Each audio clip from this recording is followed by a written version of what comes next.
KT Assembly Election Special coming up next. फिर से एक बार करगिल टुडे के अपने नए प्रोग्राम आवाम की आवाज़ में आप तमाम नाज़रीन का खैर मकदम है। तो नाज़रीन, जिस तरह से आप देख रहे हैं इलेक्शन के जो चर्चे हैं हर किसी की ज़बान में है। आखिर गर्मा गर्म माहौल चल रहा है मार्केट के अंदर, सबों की ज़बान में यही है कि आखिर आने वाला एमएलए हो तो कैसा हो।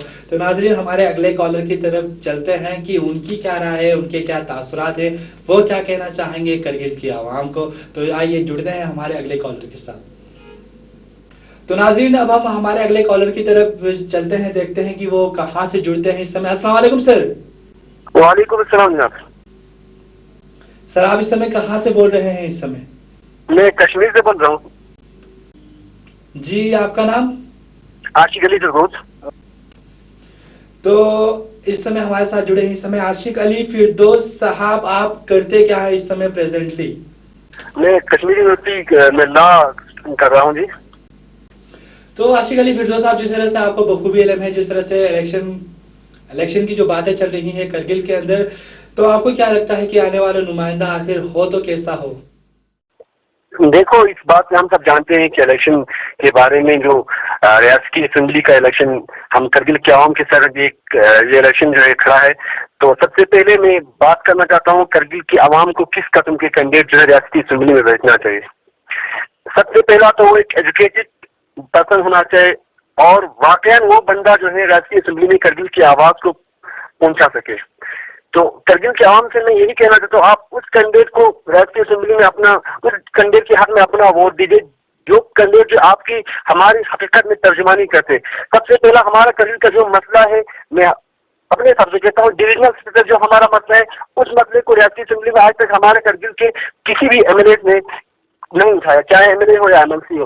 तो सबसे पहले करगिल की आवाम के जो सबसे बड़ा मुश्किल है वो डिविजनल स्पीकर का जो हमारा डिमांड है वो राष्ट्रीय असेंबली में होना चाहिए, ऐसा एक हमारा कैंडिडेट होना चाहिए। तो नंबर सेकंड, हमारे करगिल की आवाम से मैं यही कहना चाहता हूँ कि आप मजहब के नाम पे जो इलेक्शन वोट देते हैं वो बिल्कुल नहीं दीजिए। आप उस कैंडिडेट की फेवर में वोट दीजिए, क्योंकि इंडिया एक डेमोक्रेसी कंट्री में आपको राइट टू वोट है। किसी की जोर जबरदस्ती के नाम पे या किसी मजहब के नाम पे किसी उसके नाम पे आप वोट न दीजिए, बल्कि उस कैंडिडेट को वोट दीजिए जो आपकी हकीकत में हमारी तर्जुमानी कर सके, हमारे करगिल की मुश्किलात को हल। तो आशिक अली फिरदौस साहब, जिस तरह से आपने बात की कि आने वाला जो नुमाइंदा है वो काफी अच्छा होना चाहिए, काफी सोच बूझ के साथ करगिल को आगे बढ़ाने की कोशिश करनी चाहिए उन्हें। तो आखिर में मेरा सवाल, आखिर में आप क्या पैगाम देना चाहेंगे अपनी तरफ से करगिल की आवाम को? करगिल की आवाम से मैं बस यही कहना चाहता हूँ कि आप जो कैंडिडेट जो भी हो, चाहे नेशनल काउंसिल के कैंडिडेट हो, चाहे पीडीपी के कैंडिडेट हो, चाहे एनसी के कैंडिडेट हो, चाहे बीजेपी के कैंडिडेट हो, चाहे कोई इंडिपेंडेंट कैंडिडेट हो, उस कैंडिडेट को आप राष्ट्रीय असेंबली में भेज दीजिए जो हमारे करगिल के मुश्किलात को हल कर सके। जो हम बहुत ही खासकर हमारे विंटर में हम जो कनेक्टिविटी का प्रॉब्लम है या हमें कम्युनिकेशन प्रॉब्लम होता है या अनएम्प्लॉयमेंट हमारा जो प्रॉब्लम है, जैसे और कोई प्रॉब्लम है, उनको हल करने के लिए हमें एक ऐसा लीडर होना चाहिए जो पूरे करगिल की आवाम की हकीकी तर्जुमानी कर सके। वैसा एक हमें लीडर होना चाहिए।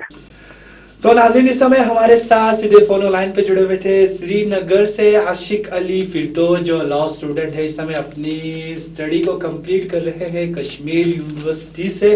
तो नाज़रीन, अब हम चलते हैं हमारे अगले कॉलर की तरफ, देखते हैं कि वो हमारे साथ इस समय कहाँ से जुड़ रहे हैं।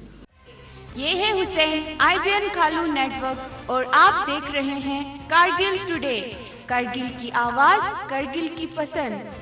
KT Assembly Election Special coming up next.